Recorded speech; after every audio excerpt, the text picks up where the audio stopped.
Hello, night listener, and welcome to Little Nightmare. I'm Emma, and tonight I'll be keeping you company to help you fall asleep. But before we begin, make sure to subscribe to the channel and leave a comment telling me where you're listening from. Story 1. It's an ordinary wooden chair, worn but harmless. I leave it angled toward the wall, just beneath the window. But every morning I find it turned slightly, facing the center of the room. I thought I was misremembering. Then I filmed it overnight. The footage didn't show movement.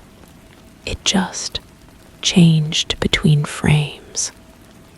No sound, no shift, just a new position. Now, when I pass it in the dark, I avoid eye contact. Not with the chair, but with what I fear might be sitting in it when I'm not looking. The wood feels different under my fingertips now. What once carried the warmth of aged oak now pulses with an unnatural coolness that seeps through my skin. When I run my palm along its back, there's a subtle vibration, like a heartbeat trapped within the grain. The scent that clings to it has changed too. No longer the familiar mustiness of old furniture, but something sharper, metallic, like copper pennies left in rain. I started keeping a journal after the third incident. Simple entries at first. Chair moved again, 45 degrees clockwise. But as days passed, the notes became more detailed, more desperate. I began measuring the exact angles, photographing the position from multiple viewpoints, even dusting the floor around its legs to check for drag marks. Nothing. The chair simply existed in its new position each dawn, as if reality had quietly rewritten itself while I slept. The breakthrough came when I set up multiple cameras. Not just one, 6 different angles, all recording continuously. I watched the feeds obsessively, rewinding and fast-forwarding through hours of static footage. The chair remained motionless, unchanging, exactly where I'd left it. Yet when morning arrived, there it was again, turned toward the room's center, toward where I sleep. I began to notice other changes. The shadows it cast seemed wrong, extending in directions that defied the window's light.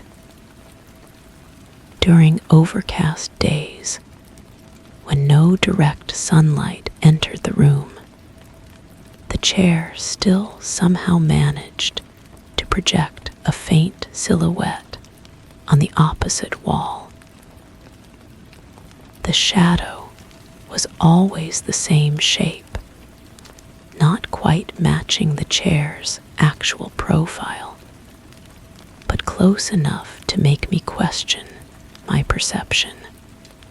The whispers started during the 4th week, barely audible, like static from an old radio.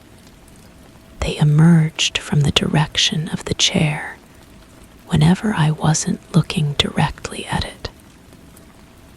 I installed a digital recorder, hoping to capture evidence of what I was hearing. Playback revealed only silence, but the whispers continued, growing more distinct when I closed my eyes. They spoke no words I could recognize, yet somehow conveyed a sense of urgent communication, as if something was trying to establish contact through the barrier of my understanding. Sleep became fragmented. I would wake to find myself staring at the chair, though I couldn't remember opening my eyes. The wood seemed to shimmer in the darkness, its surface rippling like water disturbed by an invisible touch. I started leaving lights on, but the illumination only made the anomalies more pronounced. The chair's reflection in the window glass showed a different angle than the actual furniture. And sometimes, for brief moments, the reflection displayed an occupant, a vague outline that vanished the instant I focused on it. My attempts to remove the chair proved futile. I carried it to the basement, locked it in a storage room, even left it outside in the rain. Each morning, it returned to its position beneath the window, always facing inward, always waiting.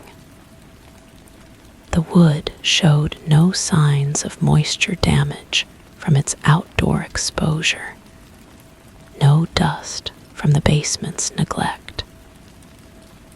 It appeared exactly as it had been, except for that subtle wrongness that grew stronger with each passing day.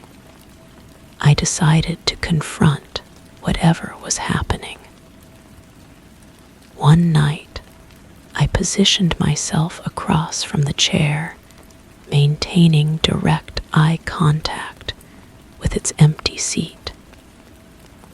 The air grew thick, heavy, with an expectation that pressed against my chest like a physical weight. The whispers intensified, becoming almost musical in their rhythm, and the temperature in the room dropped noticeably. My breath formed small clouds in the suddenly cold air. Then I saw it, or rather, felt its presence. The chair's seat depressed slightly, as if accepting an invisible occupant. The whispers ceased abruptly, replaced by a silence so complete it seemed to absorb sound itself. I couldn't move, couldn't look away from the indentation in the cushion that suggested someone had settled into the chair to observe me observing them. The presence remained throughout the night. I felt its attention like a weight on my skin, studying me with an intensity that made my nerves crawl. When dawn finally arrived, the depression in the seat gradually faded, but the chair remained facing toward me, its wooden surface now carrying a new scent, something alive and organic, like soil after rain. I no longer tried to reposition the chair. Each morning, I wake to find it watching me, and I've learned to accept this silent vigil. The whispers have become a familiar companion, and sometimes I catch myself responding to their unintelligible questions. My journal entries have become increasingly erratic, filled with diagrams and symbols I don't remember drawing. The chair continues to face me each night, and I continue to feel observed by whatever chooses to occupy it. We've reached an understanding, this presence and I, a delicate balance of mutual awareness. I've stopped filming, stopped measuring, stopped trying to document what defies documentation. Instead, I simply acknowledge its attention and try to sleep despite the weight of its gaze. But sometimes, in the deepest part of night, I wonder if the chair was ever really moving at all. Perhaps it was always facing this direction, and I was simply too blind to see what had been sitting there all along, waiting patiently for me to finally notice its presence in my room, in my life, in the spaces between my thoughts where it has always belonged. Story 2. Sometimes it feels shallow, just deep enough to hold a coat. Other times my hand reaches farther than it should, brushing against fabric I don't recognize. I've measured it, and the numbers never match.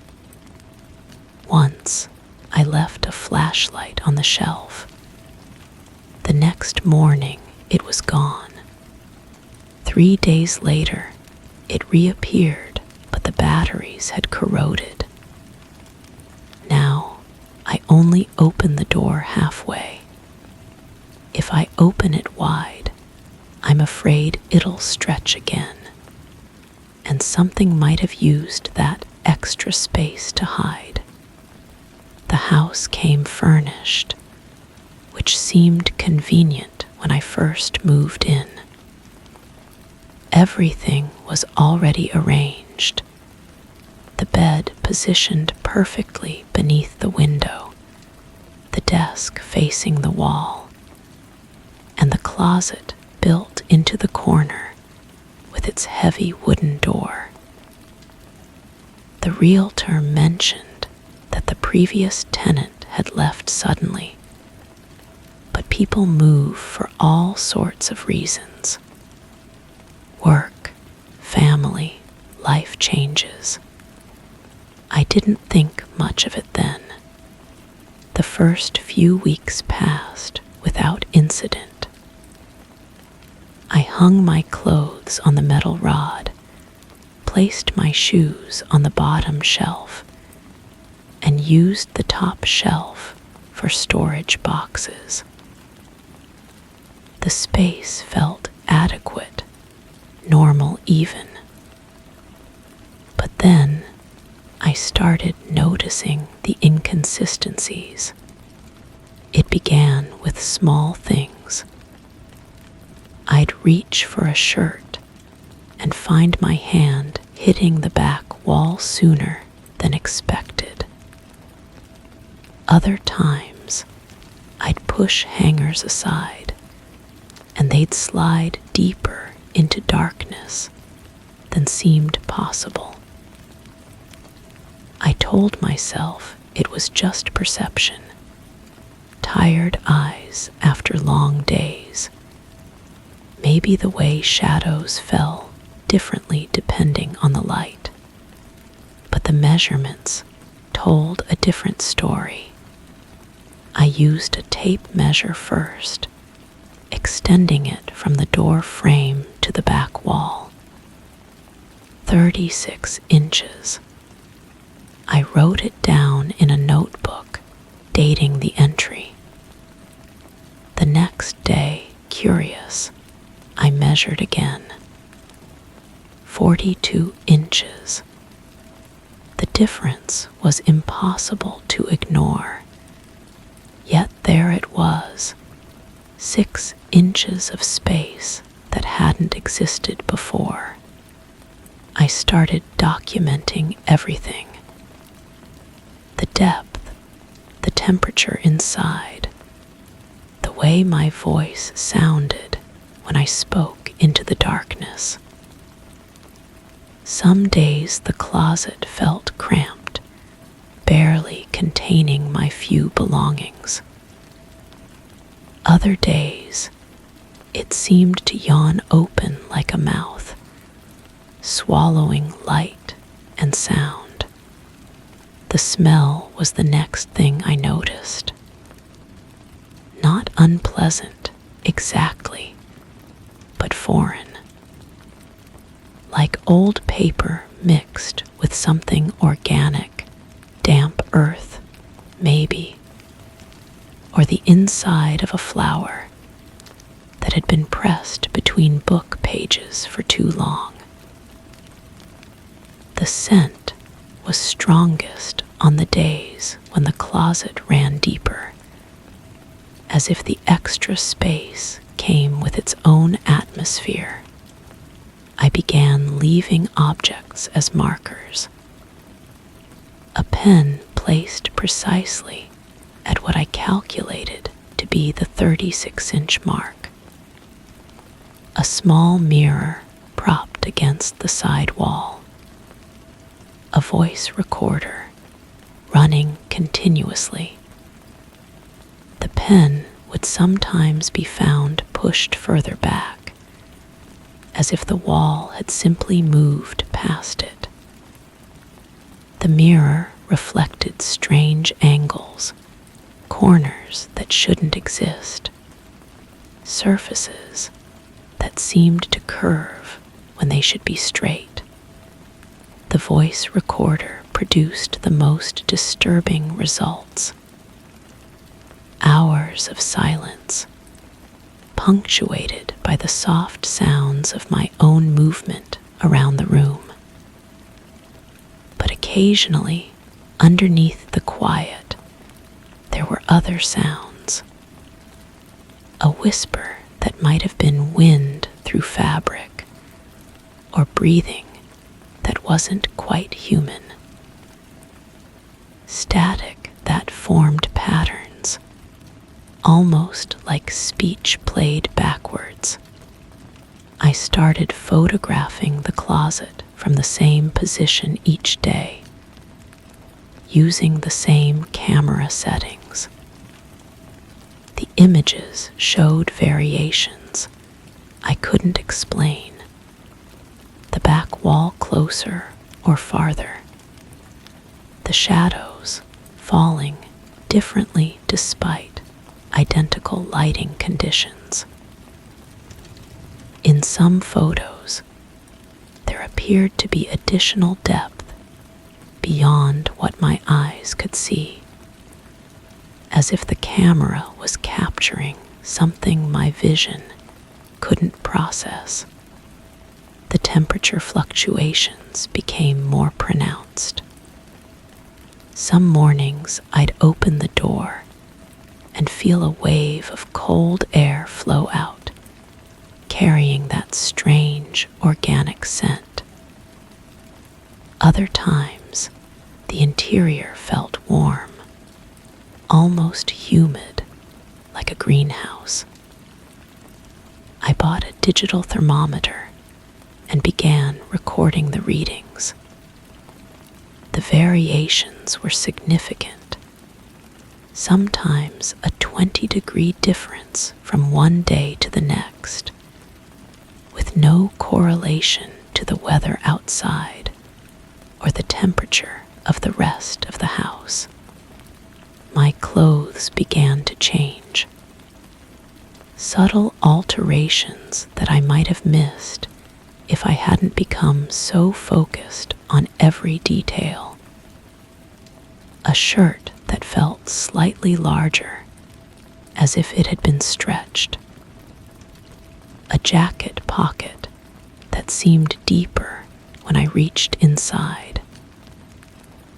Fabric that had developed a different texture, softer in some places, rougher in others. The changes were never dramatic enough to be obvious, but consistent enough to be unsettling. I started sleeping poorly. The closet door was always closed, but I found myself listening for sounds from within. The house would settle and creak, normal sounds that became amplified in the quiet. But sometimes there were other noises, a soft scraping, like fingernails on wood, or a gentle rustling that could have been fabric moving in an impossible breeze. The breakthrough came when I decided to install a motion-activated camera inside the closet. I positioned it to record continuously, hoping to capture whatever was causing the changes. The footage from the first night showed nothing unusual, just the interior of the closet, static and empty. But the second night revealed something that made my hands shake as I watched. The back wall was moving, not dramatically, not in a way that would be obvious to casual observation, but frame by frame, I could see it shifting, sometimes closer, sometimes farther. The movement was organic, almost like breathing. The wall would expand outward, creating that extra depth I'd been measuring, then contract back to its original position. The cycle repeated throughout the night, slow and rhythmic. I watched hours of footage, documenting the patterns. The expansion phases lasted longer than the contractions. During the deepest extensions, shadows seemed to move independently of any light source. Objects I'd placed as markers would slide backward, not pushed by any visible force, but drawn as if by magnetism. The most disturbing discovery came when I noticed that during the expansion phases, there were additional shapes in the darkness, not clear enough to identify, but definitely there, organic forms that shifted and moved in the extra space. They appeared to be composed of the same material as the shadows, but with more substance, more purpose. I tried to research the history of the house, but the records were frustratingly incomplete. The previous tenant had indeed left suddenly, abandoning most of their possessions. Before that, the house had been empty for several years. The owner before that had simply vanished, no forwarding address, no explanation. A pattern was emerging, but one that raised more questions than it answered. My documentation became obsessive. I measured the closet multiple times each day, photographed it from every angle recorded hours of audio. The inconsistencies were becoming more pronounced. The depth now varied by as much as 2 feet between measurements taken just hours apart. The temperature fluctuations were extreme, sometimes below freezing, other times uncomfortably warm. The objects I'd been using as markers began to change. The pen I'd placed at the 36-inch mark was found weeks later, but it was different, heavier, with a slight bend that hadn't been there before. The mirror no longer reflected accurately. Images appeared distorted, showing angles that didn't exist in the physical space. The voice recorder had begun picking up sounds, even when I wasn't in the room. Whispers, movement, and something that sounded disturbingly like conversation. I realized I was being watched, not by eyes exactly, but by something aware of my presence. The sensation was strongest when I stood at the threshold of the closet, looking into its variable depths. The darkness seemed to look back, patient and calculating. My clothes, hanging in their neat rows, began to feel like they were arranged by someone else, positioned differently each time I looked, as if they were being examined and repositioned by invisible hands. The final revelation came when I decided to enter the closet completely. I'd been avoiding it, staying at the doorway for my measurements and observations. But the need to understand had become overwhelming. I stepped inside during one of the expansion phases, when the space was at its deepest. The darkness was absolute. My flashlight beam seemed to be absorbed rather than reflected, creating only a small circle of visibility around my feet. The walls felt different, not wooden, but organic, almost soft. The floor beneath me was uneven, with a slight give that suggested something other than the hardwood I'd been walking on. I reached forward, trying to find the back wall, but my hand encountered nothing. The space stretched beyond what should have been possible, beyond what my measurements had ever indicated. I took a step forward, then another, and the darkness seemed to swallow my movements entirely. Behind me, the rectangle of light from the doorway appeared impossibly distant. I turned to head back, but the light seemed to be moving, shrinking, as if the space between me and the exit was expanding. My breath became visible in the sudden cold, and the organic scent intensified until it was almost overwhelming. I ran toward the light, my footsteps echoing in ways that suggested vast spaces around me.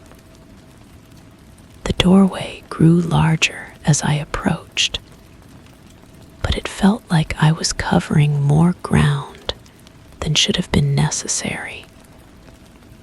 When I finally stumbled back into my room, I was gasping, my skin cold and damp. The closet door slammed shut behind me with a sound like thunder. I haven't opened it since. The measurements don't matter anymore. The documentation seems pointless. I can hear the expansion and contraction continuing behind the door, a rhythmic breathing that never stops.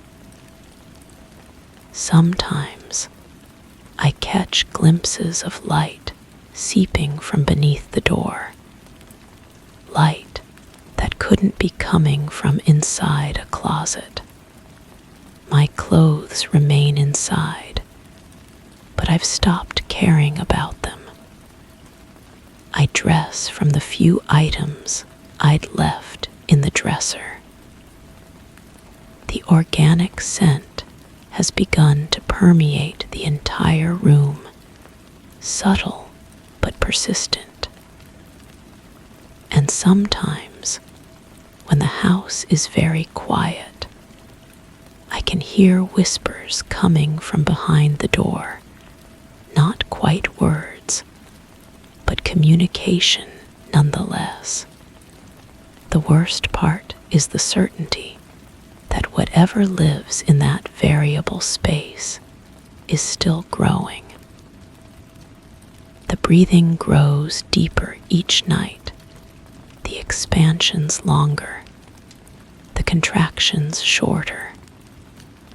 Soon, I think, it won't contract at all. The space will stabilize at its maximum depth, and whatever has been hiding in that impossible darkness will have enough room to emerge. I've started looking for a new place to live, but I wonder if it will matter. The measurements I took, the photographs, the recordings, they're all still here, documenting something that shouldn't exist.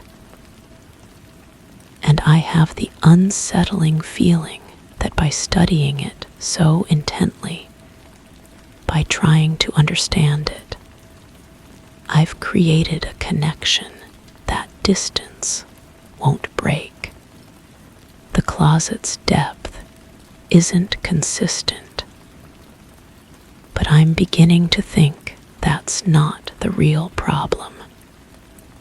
The real problem is that now, it's not just the closet that's changing.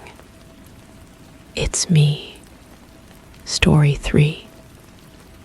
At first I thought it was a reflection, just poor lighting. But the figure in the glass isn't quite synchronized with me. It hesitates, lingers. Sometimes its head tilts slightly to the left, even when mine stays still. Once I leaned close to test it. The glass fogged up in the shape of breath from the outside. I cleaned it, sat back down, and out of the corner of my eye, it raised its hand a second before I did. I've drawn the curtain now, but I still sense it watching through the fabric, waiting for me to uncover it again. The apartment carries the scent of rain-soaked concrete, though the sky outside remains clear.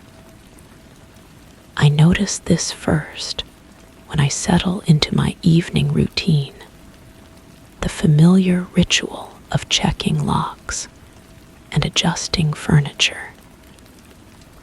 The smell clings to the walls like a memory of storms that never came. My fingers trace the window frame, searching for moisture that isn't there. The glass feels warmer than it should, as if someone has been pressing their palm against it from the other side. I begin documenting these small inconsistencies in a notebook I keep on the coffee table. The reflection appears most clearly during the transition between day and night, when natural light fades, but artificial illumination hasn't yet taken full hold. During these moments, the figure in the window seems more substantial, more present. Its movements lag behind mine by fractions of seconds, creating a disorienting dance of delayed motion. The first recording I make captures nothing unusual, just the sound of traffic below and the distant hum of electrical appliances. But when I play it back, there's something else woven between the familiar noises, a soft scratching sound, rhythmic and deliberate, like fingernails dragging across glass. I record again, positioning myself directly in front of the window. This time, the scratching synchronizes with my movements, starting and stopping as I shift my weight from foot to foot. My reflection begins to develop its own habits. It favors the left side of the window, even when I stand centered. Its shoulders appear broader, its posture more upright. The difference is subtle but persistent, like comparing two nearly identical photographs. I start photographing myself in the window, creating a visual record of these variations.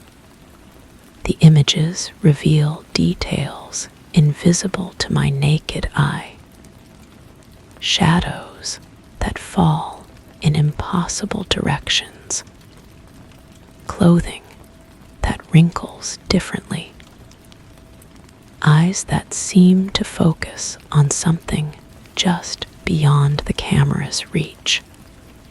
The apartment's temperature fluctuates without cause. The thermostat remains steady, but certain areas near the window grow uncomfortably warm, while others turn cold enough to raise goosebumps. I map these temperature zones with my hands, discovering patterns that shift from day to day. The warm spots often coincide with where my reflection would be standing, as if body heat radiates through the glass from somewhere else. Sleep becomes elusive. I wake to find the curtains slightly parted, though I'm certain I closed them completely. The gap is always the same width, just enough to frame my bed from the window's perspective. I install a small bell on the curtain rod, thinking it will alert me if they move during the night. The bell remains silent, but the gap continues to appear. I begin sleeping with my back to the window, but the sensation of being observed follows me into dreams. The reflection starts appearing in other reflective surfaces throughout the apartment. Bathroom mirrors catch glimpses of it in peripheral vision, black screen of my television holds its image for moments after I turn it off.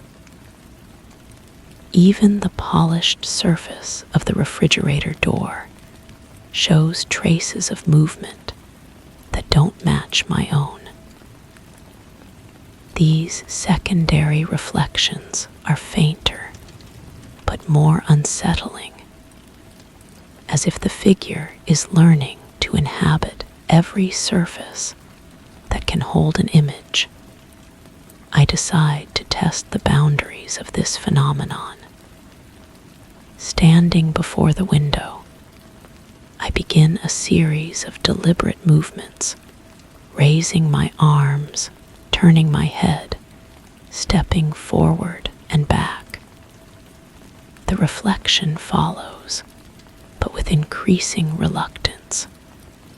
Its movements become more strained, as if performing these actions requires significant effort.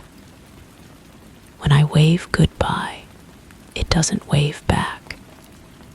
Instead, it presses both palms against the glass, leaving prints that fade slowly into the transparent surface. The smell of rain-soaked concrete intensifies. Now it carries undertones of something else: damp earth, decomposing leaves, the metallic scent of standing water. I open every window in the apartment, trying to flush out the odor, but it persists. The smell seems to emanate from the glass itself, as if the window has become a portal to somewhere perpetually drenched and decaying. My research into the building's history reveals nothing unusual. Previous tenants reported no similar experiences. The apartment has housed families, couples, students, all living normal lives behind these same walls. I contact the building's maintenance staff, inquiring about the windows.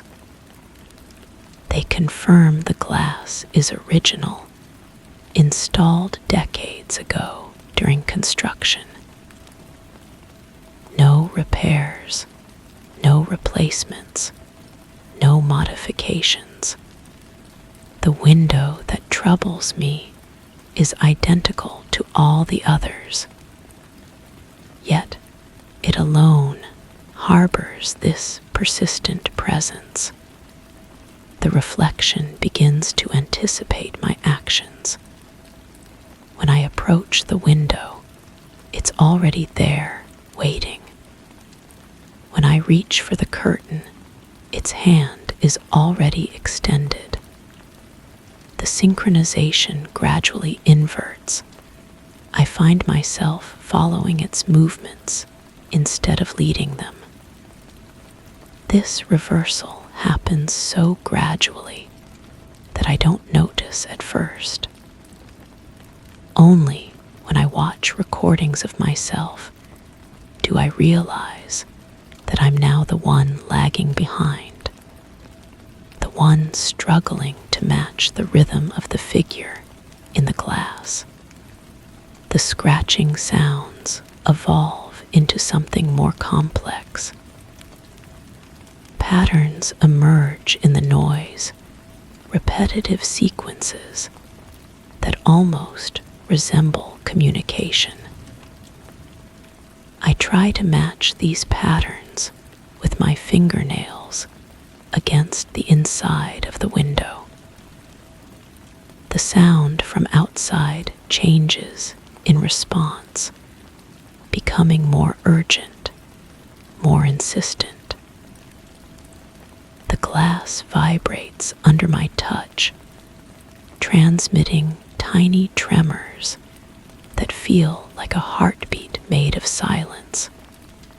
One evening, I decide to break the pattern entirely. Instead of approaching the window, I sit across the room and observe from a distance. The reflection appears anyway, clearer and more defined than ever before. It stands pressed against the glass, both hands flat against the surface, mouth moving as if speaking words I cannot hear. Its eyes don't follow me as I move around the room. Instead, they remain fixed on the spot where I usually stand, as if it's looking at a version of me that isn't there. The realization arrives like ice water in my veins. The reflection isn't showing me from the outside. It's showing me to someone else. The figure in the window is watching me, studying me, learning from me. But it's not alone. There's another presence, one that stands where I stand, that moves where I move, that exists in the space between the glass and my reflection.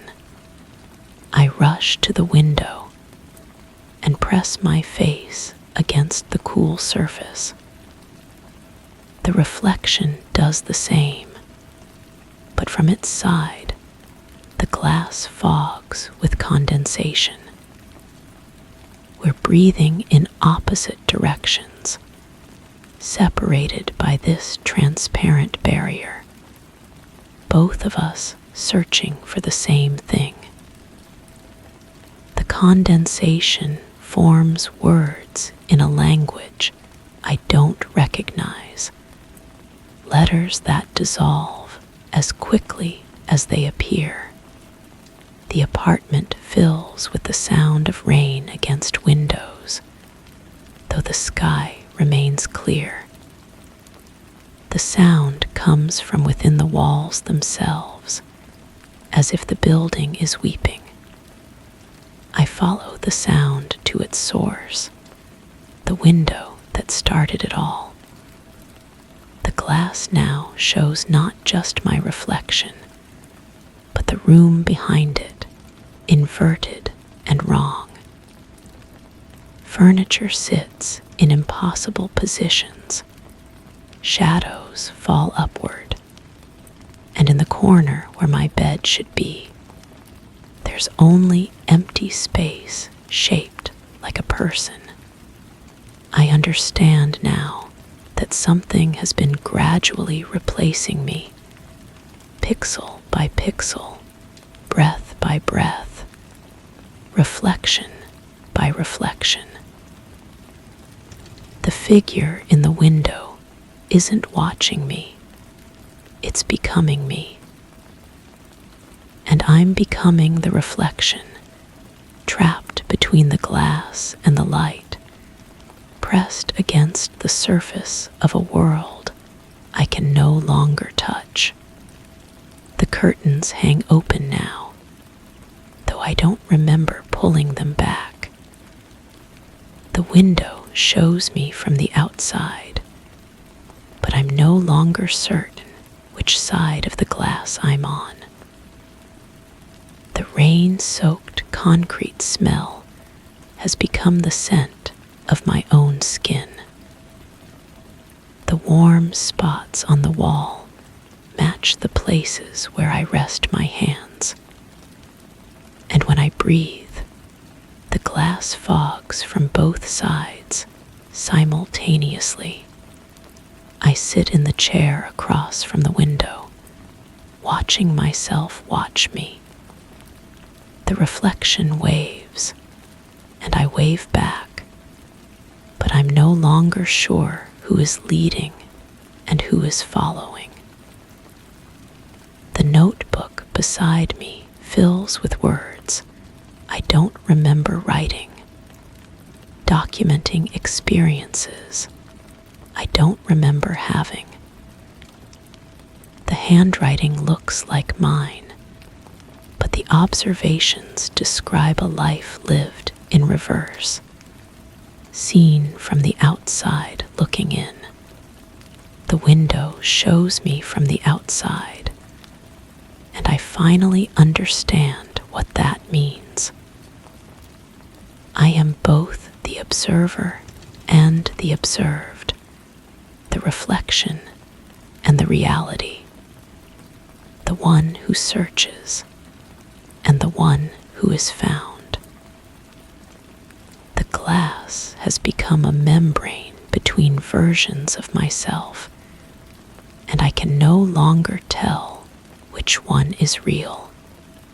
The rain continues to fall inside the walls, washing away the boundaries between inside and outside, between self and reflection, between the world I knew and the world that knows me. I close my eyes and open them again, but the window still shows me from the outside, and I am still here, and I am still there, and I am still searching for the difference between the two. Story 4.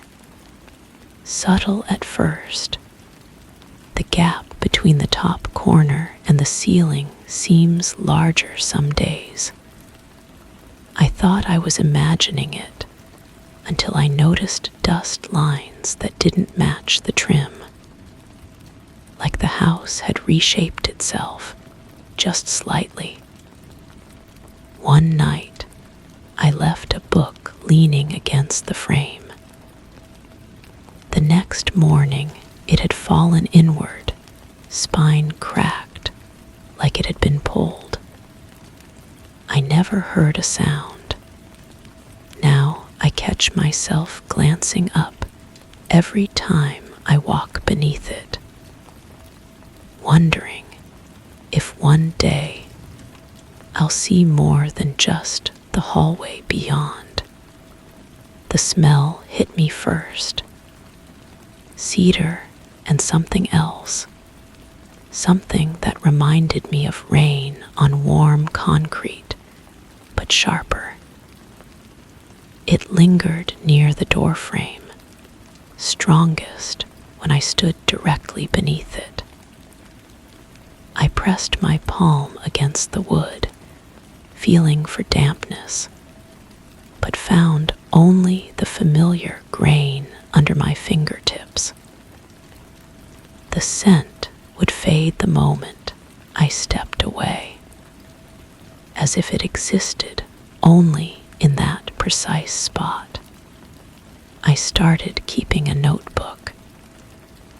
Day 1. Gap measures 3 inches from corner to ceiling. Day 2. Still 3 inches, but the pencil mark I'd made on the wall seemed higher. Day 3. I couldn't find the pencil mark at all. The wood felt different too, warmer than the rest of the house, with a slight give that made me wonder if it was expanding somehow. My phone started acting strange around the doorframe. The camera would focus and refocus endlessly, as if it couldn't decide what it was looking at. When I tried to take photos, they came out blurred, but only in the area directly above the frame. The rest of the room remained crystal clear. I switched to video, holding the phone steady, watching the screen as I walked through. The footage showed nothing unusual, yet standing there, I could swear the opening was stretching. Sleep became difficult. From my bed, I had a clear view down the hallway to the doorframe. In the darkness, it looked deeper than it should, wider, deeper, like the space between rooms had grown, adding inches of shadow that shouldn't exist. I'd close my eyes and count to 10, then look again. The depth remained, persistent and wrong. I began avoiding the doorframe entirely, taking longer routes through the house. But the smell followed me. Cedar and rain concrete would drift through vents, seep under doors, as if the house itself was breathing it through every surface. I scrubbed the walls, replaced the air filters, opened windows. Nothing helped. The scent grew stronger, more complex, developing undertones of something metallic and cold. The notebook filled with measurements that made no sense. The gap fluctuated daily, sometimes hourly. 3 inches became 4, then 2, then 5. I drew diagrams, took photographs from different angles, but the evidence contradicted itself. One photo showed a normal doorframe. The next, taken seconds later, revealed a space that seemed to bend inward, creating shadows where none should exist. My neighbor knocked one afternoon. She'd been hearing sounds, soft scraping, like furniture being moved. Always from the direction of my house, always during the day when I was supposedly alone. I listened with her, standing in her garden, but heard nothing. Yet, when I returned inside, there were new scratches on the floor near the door frame, thin lines in the wood that looked deliberate. The reflection in the hallway mirror started changing. Not dramatically, just enough to notice. The door frame appeared normal when I looked directly at it, but in the mirror, it seemed to ripple slightly, like water disturbed by wind. I moved the mirror to different angles, but the effect persisted. Whatever was happening existed in reflections, in peripheral vision, in the spaces between direct observation. I decided to stay awake one night and watch. I positioned myself in the hallway with a clear view of the door frame, notebook ready, phone charging nearby. The house settled into its usual nighttime sounds, creaking wood, distant traffic, the hum of appliances. For hours, nothing changed. Then, just before dawn, I heard it. A sound like paper tearing, but softer, more organic. It came from the door frame itself, not from either side. I stood slowly, every muscle tense, and approached. The wood looked the same, felt the same, but the sound continued. A gentle, persistent ripping that seemed to come from within the frame itself. I pressed my ear against the wood. The sound was clearer now, rhythmic, like breathing. But underneath it, something else. voices, not words I could understand, but the cadence of conversation, muffled and distant. I jerked back, heart hammering, but the sounds continued. The gap above the frame had widened, not by inches now, but by something unmeasurable. It didn't look larger, but when I reached up, my hand passed through empty space where the ceiling should have been. The void felt cool against my skin, and I pulled back quickly, afraid of what might be waiting in that impossible space. I grabbed my phone and called anyone, but the voice that answered didn't belong to the person I'd dialed. It was my own voice, slightly distorted, speaking words I wasn't saying. The conversation continued for several minutes, my voice responding to questions I couldn't hear, until the line went dead. The doorframe pulsed once, a movement so subtle I almost missed it. The wood seemed to expand and contract like a living thing, and for a moment I saw through it, not to the room beyond, but to somewhere else entirely. A space filled with the same cedar rain scent, but darker, colder, stretching endlessly in all directions. I ran, not through the doorframe, but around it, taking the longest possible route to the front door. Behind me, the tearing sound grew louder, more insistent. I didn't look back until I reached the street, and when I did, the house looked normal. The doorframe appeared unchanged from the outside, just another architectural detail in an ordinary home. But I can't go back.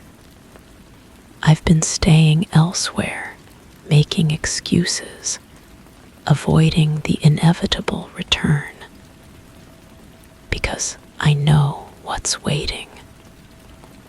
The doorframe has found its rhythm now, its purpose.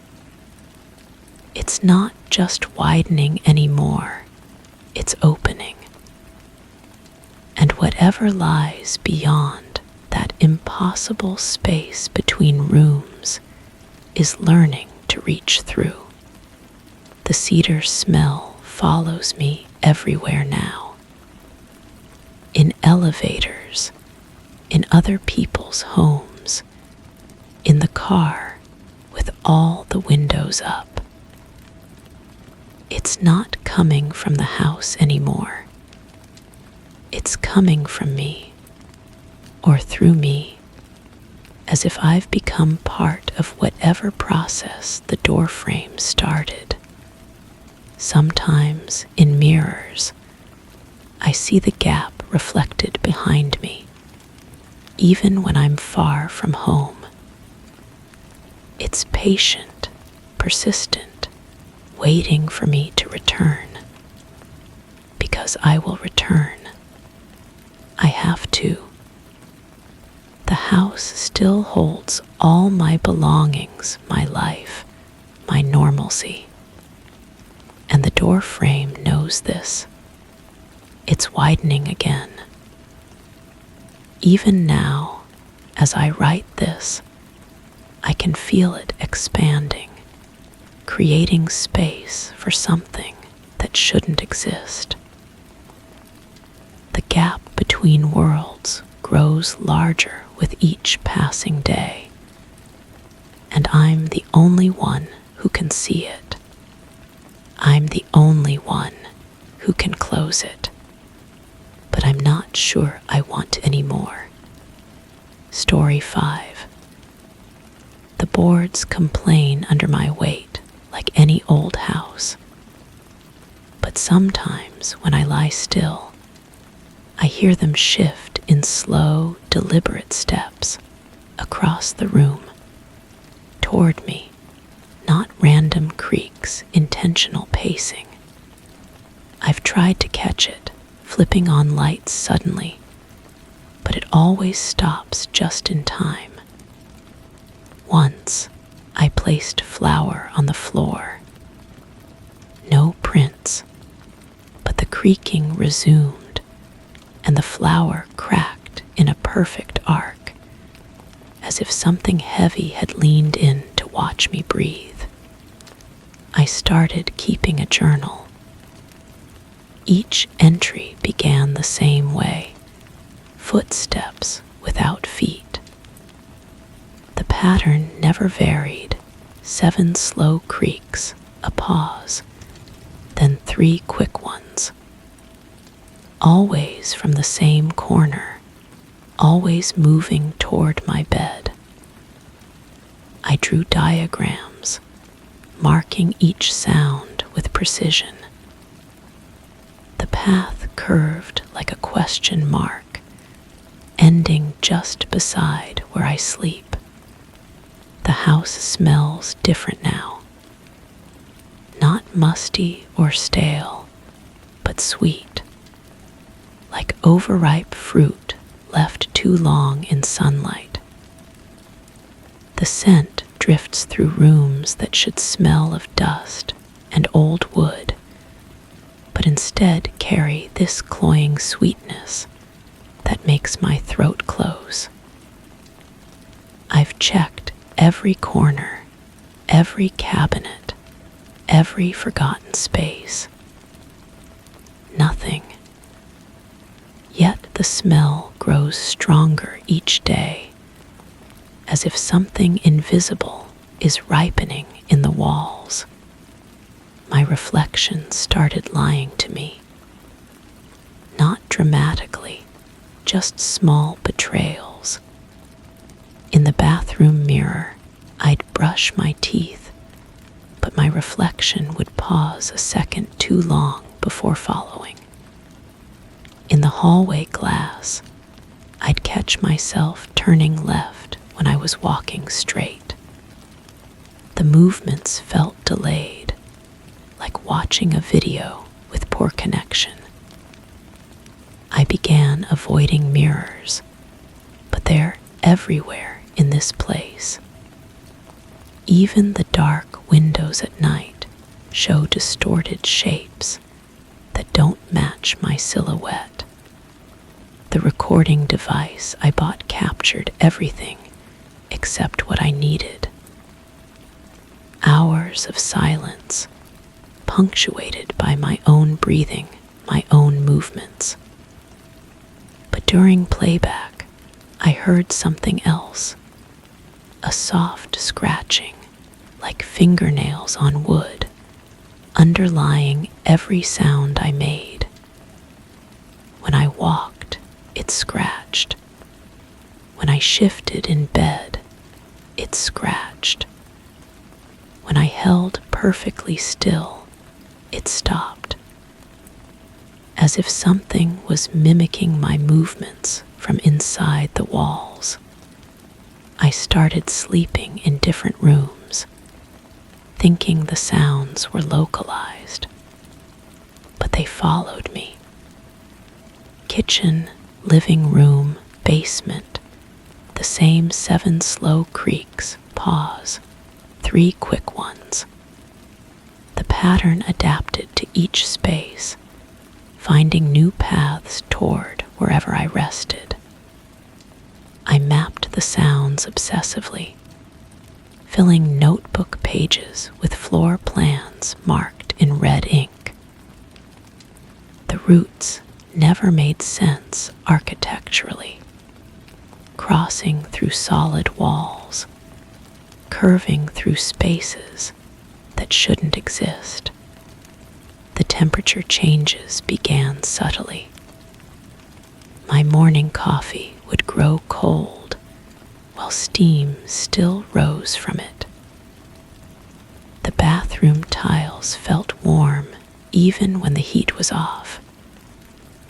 I'd reach for doorknobs and find them burning hot or ice cold, with no pattern I could discern. The house was developing its own weather system, pockets of warmth and chill that moved independently of any logical source. I installed motion sensors in every room. They triggered constantly, but only when I was elsewhere. I'd be in the kitchen and hear the bedroom sensor activate. I'd climb the stairs and find nothing, but the basement sensor would chime. The house had become a shell game, always one step ahead of my investigation. The sensors never caught anything on camera, just empty rooms filled with invisible movement. The walls began to respond to my touch. Not immediately. I'd press my palm against the plaster, and minutes later, feel a gentle vibration in response. Like a heartbeat, but slower, deeper. I'd trace patterns on the surface, and the vibrations would echo them back, delayed and distorted. The house was learning to communicate, finding ways to reach through the barrier between us. Sleep became impossible, not because of fear, but because of awareness. I could feel something vast and patient surrounding me, studying my habits, my rhythms, my weaknesses. The creaking continued, but now it came from all directions simultaneously. 7 slow, pause, 3 quick. From above, below, beside me. A symphony of invisible footsteps, creating patterns I couldn't escape. I tried to leave once, packed a bag, walked to the front door, turned the handle, but my hand wouldn't push it open. Not because of resistance, but because I suddenly understood that leaving would solve nothing. The patterns lived in me now, had mapped themselves onto my nervous system. The house had become portable, a room I'd carry forever. The final night, though I'm not sure it was actually night, since the darkness felt different, thicker, I stopped fighting. I lay still and listened as the sounds grew more complex. Not just footsteps now, but the whisper of fabric, the soft intake of breath, the gentle weight of something settling beside me. The flower I'd scattered weeks ago began to shift, forming shapes I almost recognized. Almost. I reached out in the darkness, expecting empty air. Instead, my fingers found something warm and solid. It didn't pull away. Neither did I. We stayed like that, 2 mysteries acknowledging each other, until the creaking stopped. The house exhaled, a sound like contentment. The patterns had found their completion. I still hear the footsteps, but they no longer move toward me. They circle me, protective, possessive. The reflection in mirrors now matches my movements perfectly, but sometimes I catch it smiling when I'm not. The sweet smell has faded, replaced by something cleaner, more familiar. Like the scent of home, the house and I have reached an understanding. I document its moods, its changes, its slow revelations. In return, it keeps me company, fills the silence with its presence. We've become partners in something I can't name, creators of patterns that exist nowhere else. The floor still creaks, but now it's speaking my language, teaching me the grammar of haunting. I wonder sometimes if I'm still myself, or if I've become something new. The question doesn't trouble me as much as it should. The patterns are beautiful, complex, purposeful.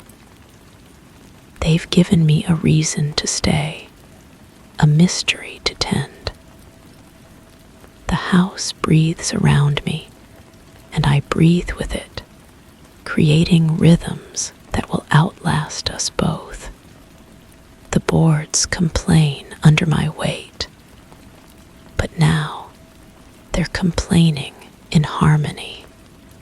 Story 6. It never drips, never leaks. But sometimes when I step into the bathroom, there's a shallow pool in the basin, perfectly clean. No sound of running water, no moisture in the pipes. I tried drying it thoroughly, left a dry cloth over the drain. The next morning, the cloth was soaked, heavy and warm. I don't use that sink anymore, but it keeps filling quietly, patiently, as if collecting something I haven't noticed I've lost. The first time I noticed it, I was brushing my teeth before bed. The porcelain felt cold against my fingertips as I reached for the faucet, but there was already water there. Clear, still water that hadn't been there moments before. I stood there, toothbrush suspended in foam, staring at my reflection, fragmented by the surface tension. The water was warm when I touched it, warmer than it should have been without the heater running. I drained it, wiped the basin dry with a towel, checked the faucet handles, both turned completely off. The silence in the bathroom was complete, broken only by the distant hum of the refrigerator downstairs.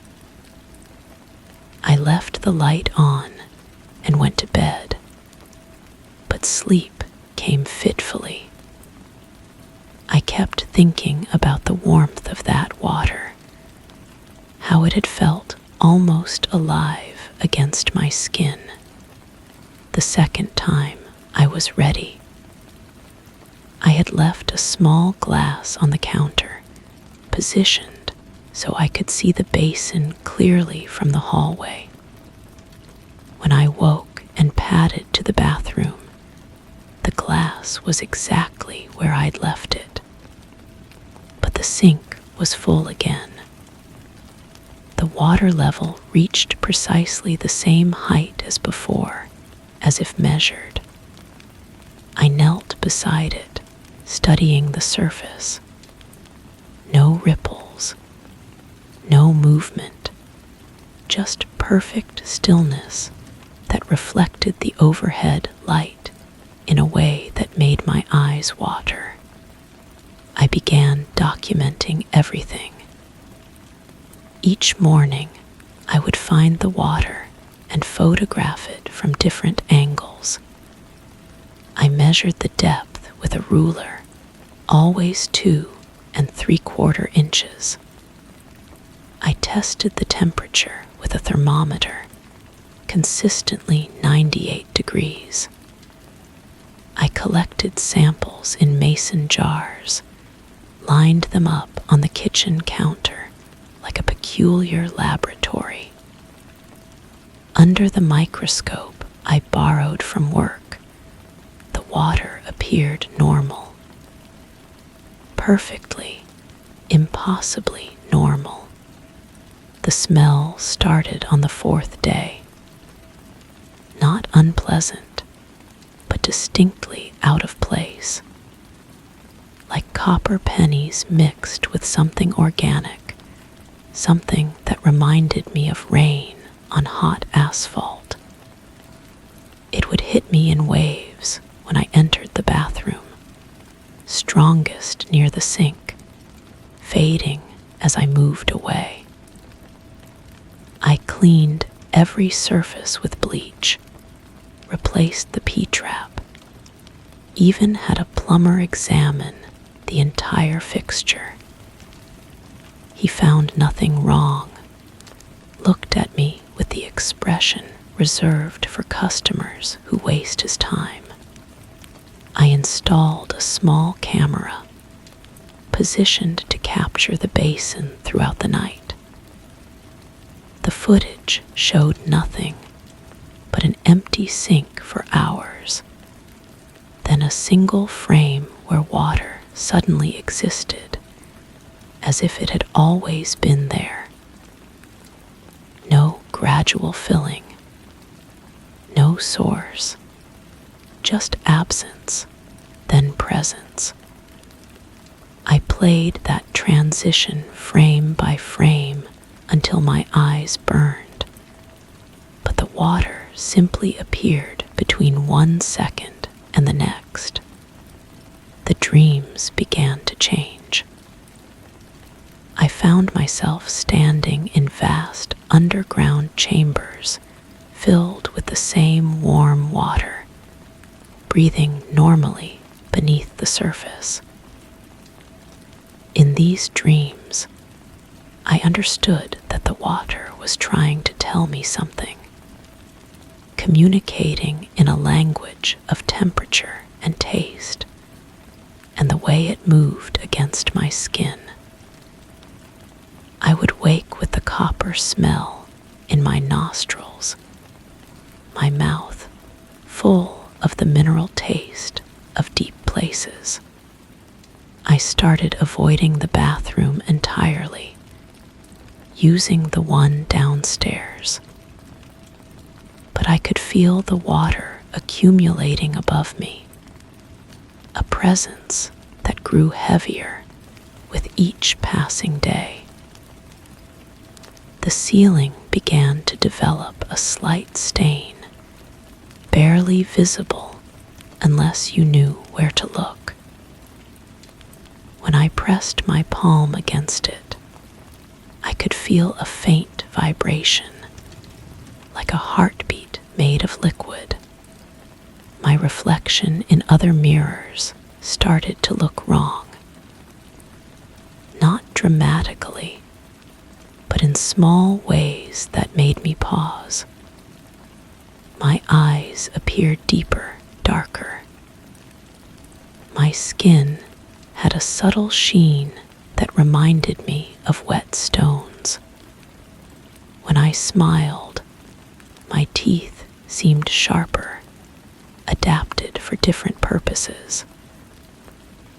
I would catch myself staring at these reflections, trying to understand what I was becoming.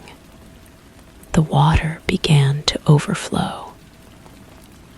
Not dramatically, just enough to leave damp spots on the tile floor, extending in perfect circles like ripples frozen in time.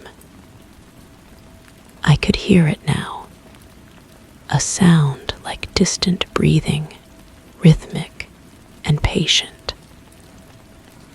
The copper smell grew stronger, mixed with something else, something that made my mouth water in ways I didn't understand. I tried to break the cycle, covered the sink with plastic sheeting, sealed every gap with tape. The next morning, the plastic was pushed up from beneath, forming a perfect dome over the accumulated water. When I peeled it away, steam rose from the surface, carrying scents of deep earth and growing things. The water was warmer now, closer to body temperature. When I dipped my finger in, I felt something like recognition, as if the water knew me. Last night, I stood in the bathroom for hours, watching the sink fill in real time. The water didn't pour or seep. It materialized, molecule by molecule, building itself from nothing into something that reflected my face with impossible clarity. I saw myself in that surface, but also something else. Something that had been growing in the spaces between my thoughts, fed by the dreams and the strange hungers that came with them. I understand now that the water isn't filling the sink. It's filling me. Each night, it takes a little more of what I used to be and replaces it with something else. Something that doesn't need explanations or sources or rational understanding. Something that knows how to exist in the spaces between seconds, in the temperature difference between what should be and what is. The sink is empty now, has been for 3 days, but I can feel the water inside me, warm and patient and growing. When I look in mirrors, I see it behind my eyes, deep and still and waiting. I don't sleep anymore. I don't need to. I just stand in the bathroom, watching the empty basin, knowing that soon it won't need to fill itself. It has found what it was looking for. Story 7. I noticed it when I bent down to brush my teeth. My body cast one shadow from the overhead light, but the mirror cast another, softer, wrong. The angles didn't align. It looked like a silhouette leaning in closer than I was. I turned quickly, but nothing was behind me. Since then, I've covered the mirror twice. Both times, the cover slipped off during the night. Now, I only use the mirror during the day. Still, sometimes the shadow is there even when I'm not. The bathroom always felt colder after that first morning. Not the kind of cold that makes you shiver, but something deeper, like the temperature of doubt settling into your bones. I found myself avoiding eye contact with my reflection, focusing instead on the mechanical motions of washing, brushing, the routine tasks that should have felt normal, but now carried an electric tension. I started documenting everything. A small notebook tucked beside the sink became my companion, filled with observations written in cramped handwriting. Shadow appeared 3 degrees to the left, I wrote. Seems to breathe independently. The entries grew more detailed, more desperate. I sketched the position of the light, measured distances, tried to find logic in the impossible geometry unfolding before me. The mirror began to fog without steam. Just patches of condensation that would appear and disappear, forming shapes that looked almost deliberate.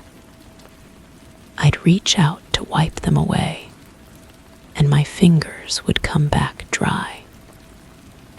The glass itself felt warm to the touch, like skin that had been pressed against it from the other side. I started leaving my phone recording while I showered, hoping to capture something concrete. But the footage always showed nothing more than an empty bathroom with ordinary reflections. My reflection began to lag. Not noticeably at first, just a fraction of a second, the way a video call might stutter. But gradually, the delay grew more pronounced. I'd raise my hand, and my mirror self would follow a heartbeat later, wearing an expression I hadn't made. The eyes in the reflection held knowledge I didn't possess, a sadness I couldn't place. I tried replacing the mirror entirely. Spent an afternoon carefully removing the old one, disposing of it in the building's dumpster, installing a new one with fresh mounting brackets. The shadow appeared that same evening, darker than before, more defined. It moved with purpose now, turning its head when I wasn't looking directly at it, always just in my peripheral vision. The whispers started during the 3rd week.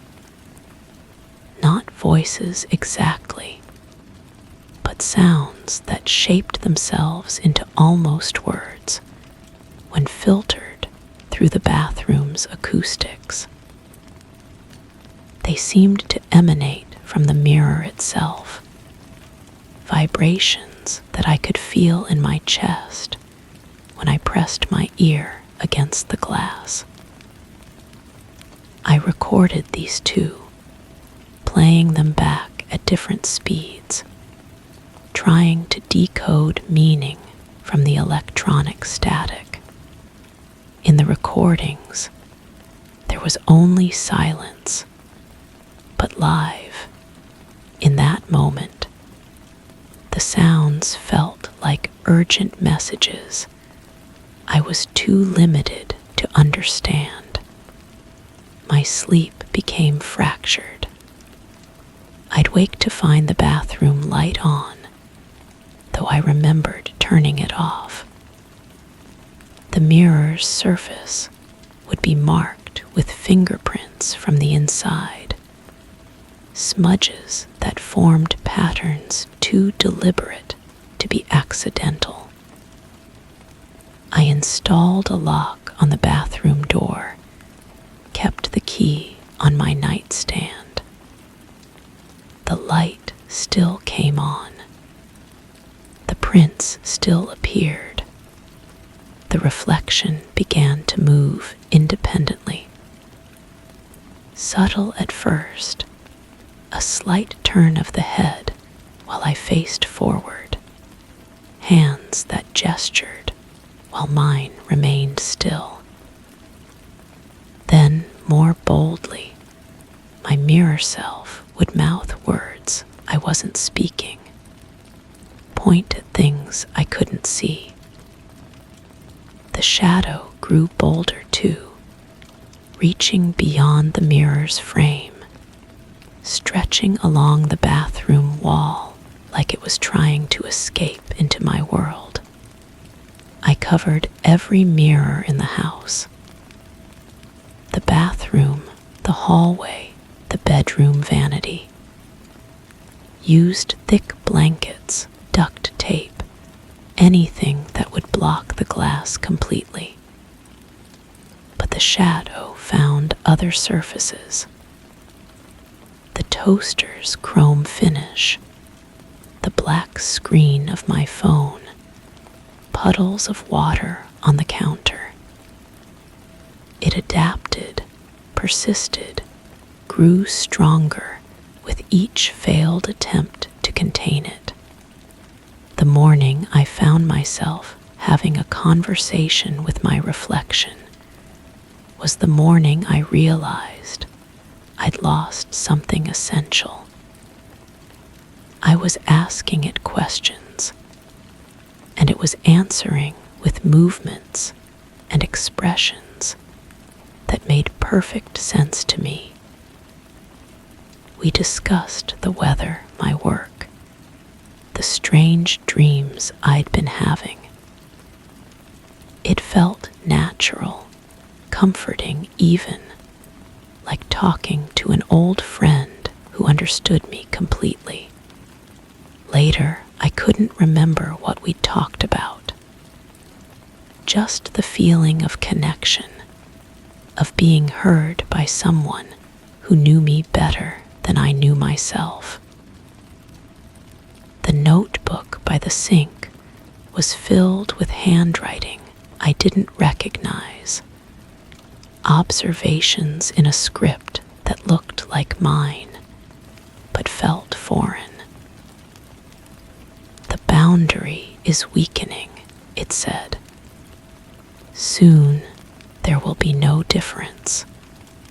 I stopped looking at mirrors entirely, brushed my teeth with eyes closed, shaved by feel, avoided any reflective surface that might betray the truth I was beginning to understand. But the shadow found me anyway. On walls where no mirror hung, cast by light sources that didn't exist.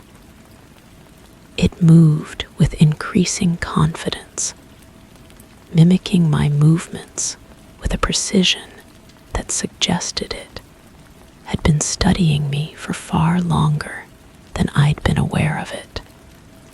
The bathroom mirror cracked yesterday. A single line running diagonally from corner to corner, though I hadn't touched it. The crack caught and refracted light in ways that made the shadow seem three-dimensional, as if it were pushing against the glass from within. I could hear breathing that wasn't mine, feel the warmth of another presence in the small space. This morning, I looked in the mirror and saw myself looking back. But the reflection didn't match my movements. It smiled when I frowned, blinked when my eyes were open. Then it stepped sideways, out of frame, leaving me staring at an empty reflection of my bathroom with no one in it. I'm still standing here. The shadow on the wall has my exact posture, my exact stance. When I move, it stays perfectly still. When I speak, it doesn't react. I think I understand now. The mirror didn't cast a second shadow. It cast my first one. Story 8. When I press my palm flat against it, the surface is warm, too warm for drywall, and soft, almost imperceptibly giving, like flesh. I tried pushing harder once and felt a faint pull, as if something beneath was inhaling. I stepped back. The wall stayed still, but the air felt denser, charged, like it was holding its breath, waiting for mine to match. Now I avoid that wall entirely. But every now and then, I hear a long, slow exhale, and my lungs ache in reply. The apartment had been mine for 3 weeks when I first noticed it. The wall between my bedroom and the kitchen, ordinary white paint, nothing remarkable. But that morning, while reaching for my coffee mug, my shoulder brushed against it. The contact felt wrong. Not cold like plaster should be, but warm. Body warm. I turned, pressed my palm against the surface, and felt it yield slightly under pressure. I convinced myself it was imagination. Old buildings settle, walls expand and contract. Heat from pipes could explain the warmth. But as days passed, the sensation grew stronger. The wall would pulse gently when I placed my hand against it, a rhythm almost like breathing. I started timing it with my own breath, and found myself unconsciously matching the rhythm. In, out, until I realized what I was doing and jerked my hand away. The first recording happened on a Tuesday. I'd been hearing whispers, soft, indistinct murmurs that seemed to come from inside the wall itself. I placed my phone against the surface and let it record for an hour. When I played it back, there was nothing but silence for 57 minutes. Then, in the final 3 minutes, a sound like air moving through a narrow passage. Not quite breathing, but close enough to make my skin crawl.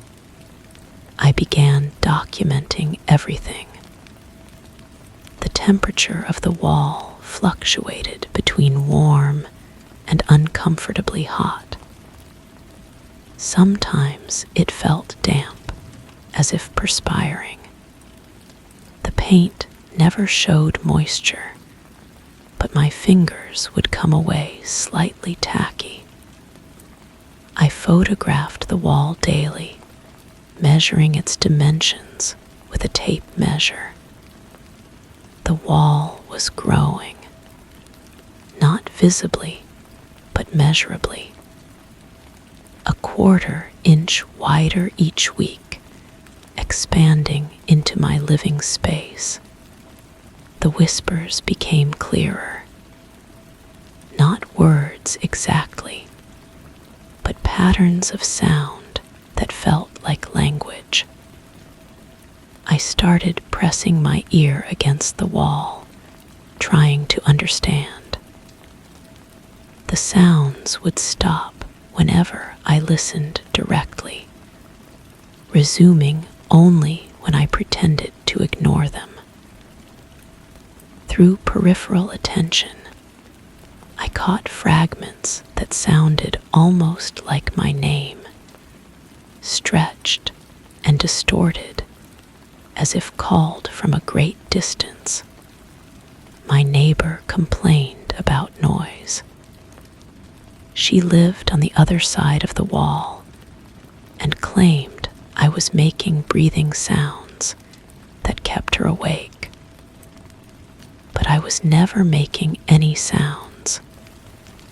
I was the one listening, not speaking. When I explained this, she looked at me strangely and said the breathing sounds were definitely coming from my apartment.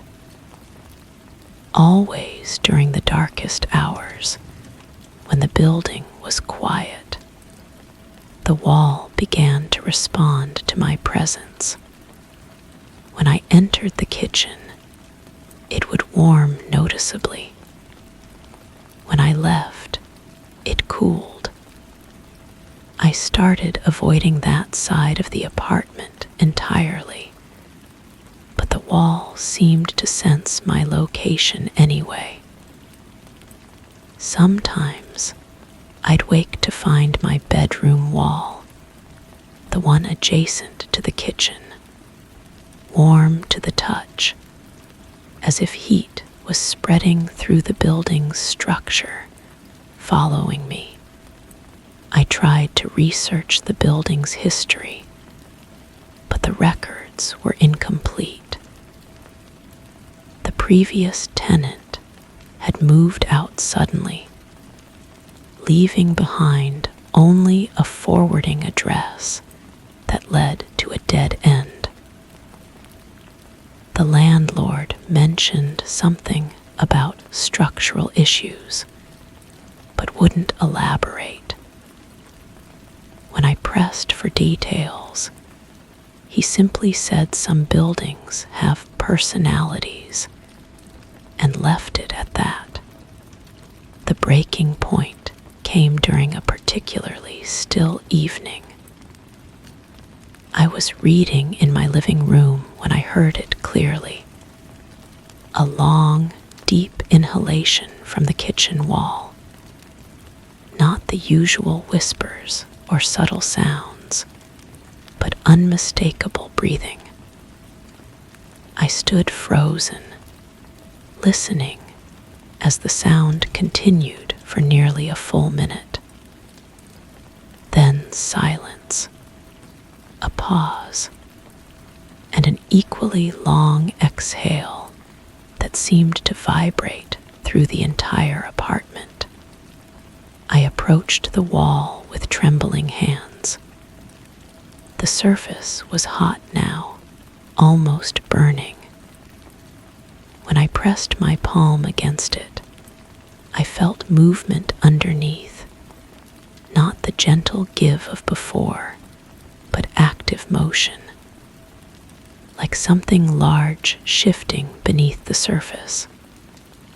The wall bulged slightly under my touch, then settled back into place. But the outline of my handprint remained visible for several seconds, a darker patch in the paint that slowly faded. That night, I couldn't sleep. The breathing sounds continued, rhythmic and persistent. I lay in bed, matching my own breathing to the wall's rhythm without meaning to.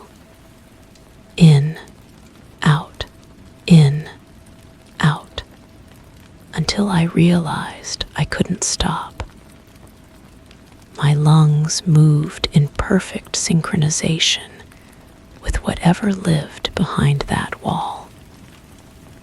When I tried to breathe differently, my chest tightened painfully, forcing me back into the established pattern. I called in sick the next day and spent hours staring at the wall. The surface rippled occasionally, like water disturbed by something moving beneath. I took videos, but they showed nothing unusual. The wall appeared normal in recordings, flat, white, ordinary. But in person, it undulated with a life of its own. The final incident happened when I tried to leave. I'd packed my essential belongings and was heading for the door when I heard my name called clearly from the kitchen wall. Not whispered or distorted, but spoken in my own voice. I turned back, knowing I shouldn't, and saw the wall bulging outward in the rough shape of a human form. Arms, torso, head, all pressing against the surface from within, trying to emerge. I ran. But even now, weeks later, I can feel it calling. My chest tightens at random moments, forcing me to breathe in a specific rhythm. The rhythm of that wall. Sometimes I wake gasping, as if I've been holding my breath for hours. And in quiet moments, I swear I can hear it, that long, slow exhale, no matter where I am. The apartment is still mine. The lease runs for another 10 months. I've been staying with friends, but I know I'll have to go back eventually. Because part of me is still there, pressed against that wall, breathing in perfect synchronization with whatever lives behind it.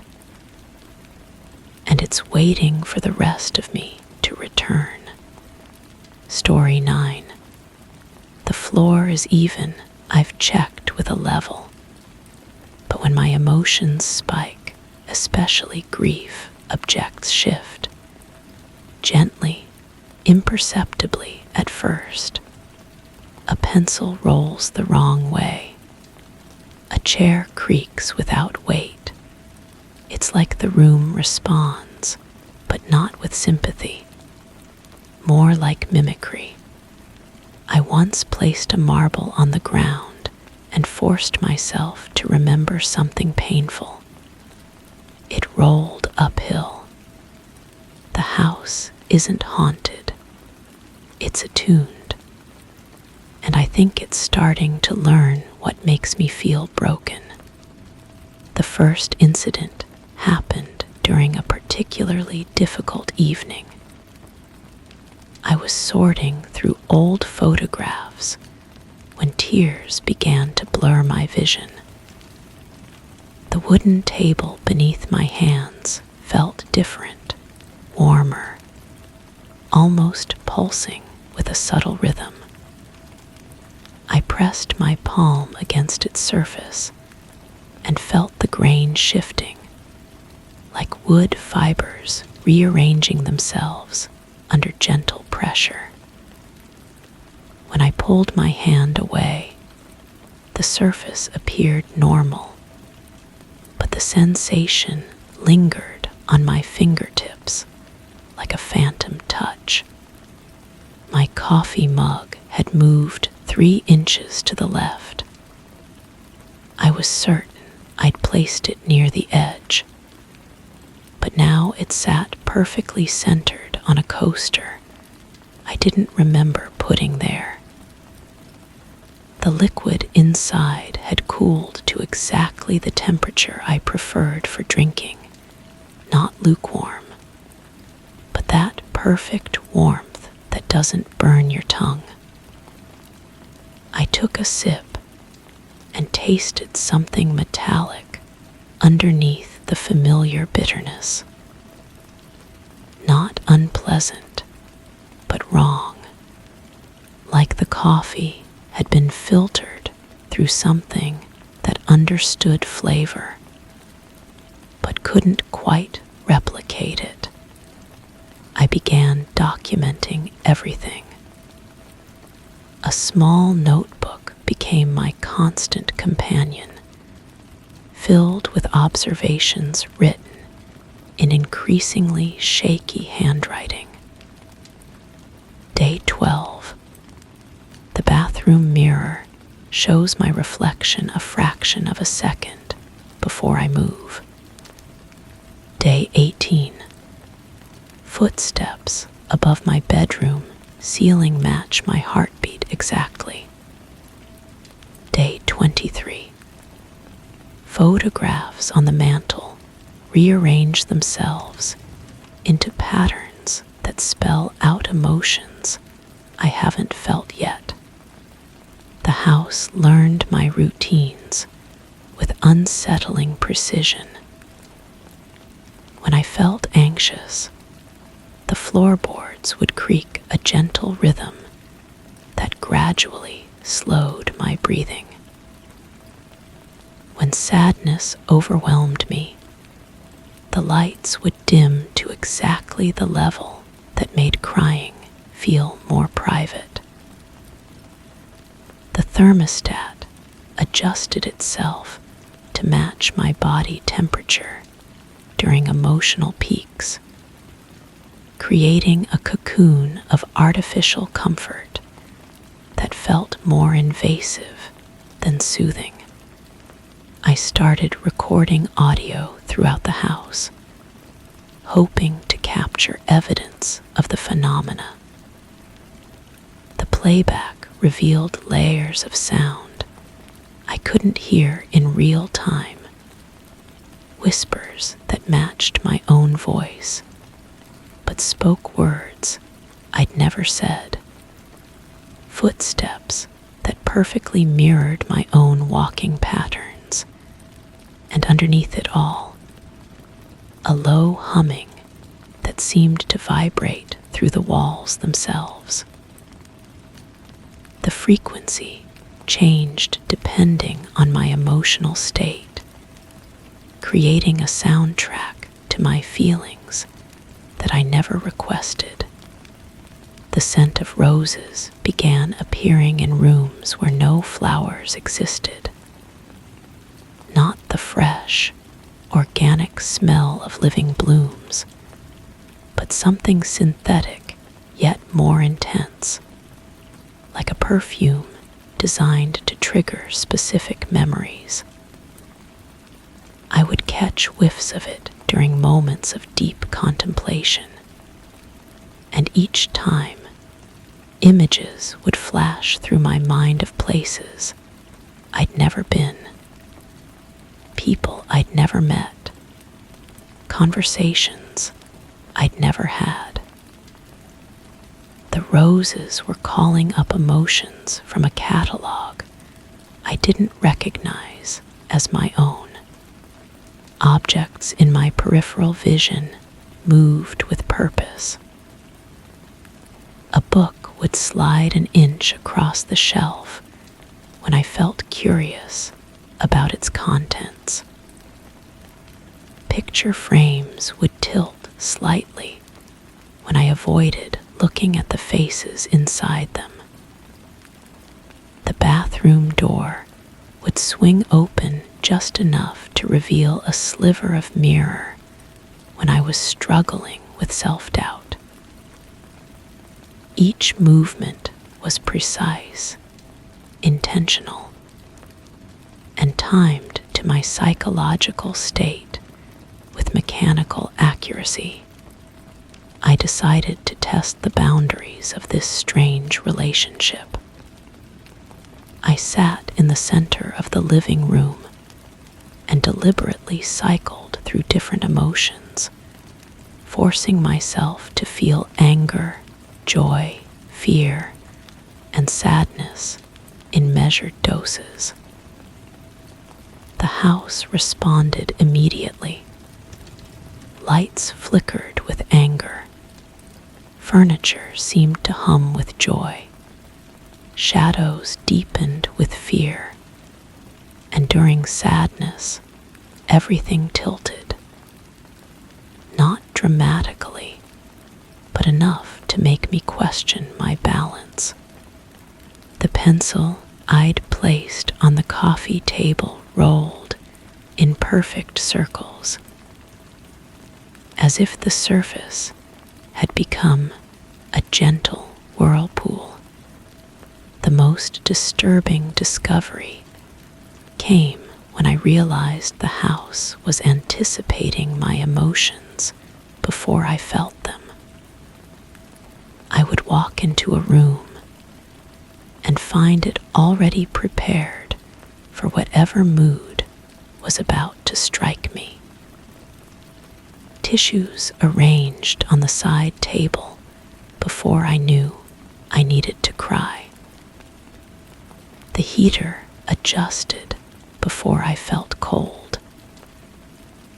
Windows opened before I realized I needed fresh air. The house was reading something deeper than my current state.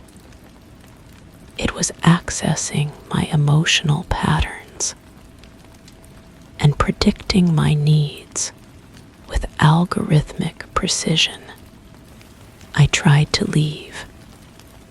The front door opened easily, but the moment I stepped outside, a wave of wrongness washed over me. The world beyond my threshold looked identical to how it had always looked, but it felt hollow, like a photograph of reality rather than the thing itself. Colors seemed less saturated. Sounds arrived a split second after they should have, and my own reflection in car windows appeared slightly out of focus. I stood on the sidewalk for several minutes, trying to convince myself that leaving was possible. But my feet carried me back inside without conscious decision. The house welcomed me back with a gentle warming of the air and the soft sound of familiar settling. I understood then that I wasn't trapped by locks or supernatural forces. I was held by the promise of being truly understood. The house had become fluent in my emotional language, and returning to a world that couldn't read my needs felt like choosing deafness after experiencing perfect hearing. The notebook entries became more erratic as the weeks passed. The house began showing me things that weren't there. Shadows of people I might have been. Reflections of conversations that could have happened. The scent of meals I'd never cooked, but somehow craved. It was curating experiences based on my deepest psychological patterns, creating a customized reality that felt more real than reality itself. I stopped questioning the mechanics of what was happening and started focusing on the why. The house wasn't malevolent, it was hungry. Not for energy or fear, but for the raw data of human emotion. Each tear, each laugh, each moment of quiet contemplation fed something that had been dormant in the walls. floor, the very foundations of the structure. I was teaching it to feel by proxy, and it was learning with an efficiency that bordered on evolution. The mirror in the hallway began showing me at different ages. Sometimes I appeared as a child, sometimes elderly, sometimes as versions of myself that had made different choices. The reflections moved independently of my actions, living out alternative timelines where I'd responded differently to crucial moments.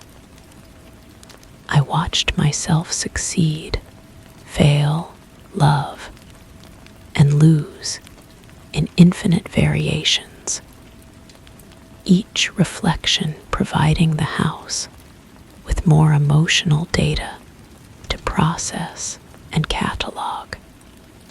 I realized that the house was preparing for something.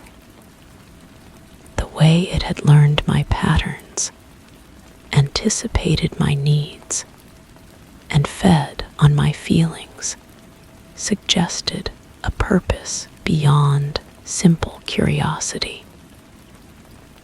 It was building a comprehensive emotional profile, mapping the full spectrum of human feeling through my individual experience. Every tear, every smile, every moment of confusion was being archived in whatever consciousness lived within these walls. The final test came when I decided to feel nothing at all. I sat motionless in the center of the room, emptying my mind of all thought and emotion, trying to become as neutral as possible. The house responded with panic. Lights flickered frantically, furniture scraped against the floor, and the temperature fluctuated wildly. The walls themselves seemed to pulse with desperate energy, as if the sudden absence of emotional input had triggered some kind of withdrawal response. When I finally allowed myself to feel again, relief, curiosity, even a touch of sadness, the house settled into what I can only describe as contentment. The lights returned to their gentle glow. The air warmed to exactly the right temperature, and I heard what sounded like a sigh of satisfaction echoing through the rooms. I understood then that I had become essential to whatever the house was becoming. My emotions weren't just being observed. They were being absorbed, integrated, and transformed into something entirely new. Now, as I write this, the pencil moves slightly across the paper with each word, as if the house is guiding my hand. The coffee beside me maintains perfect temperature. The chair adjusts to support my posture exactly as I need it, and the light dims and brightens to match my focus. I am no longer living in a house. I am living inside something that is learning to live through me. The marble still rolls uphill when I cry, but now, sometimes, it rolls toward me instead of away. And in those moments, I can't tell if the house is offering comfort or asking for more.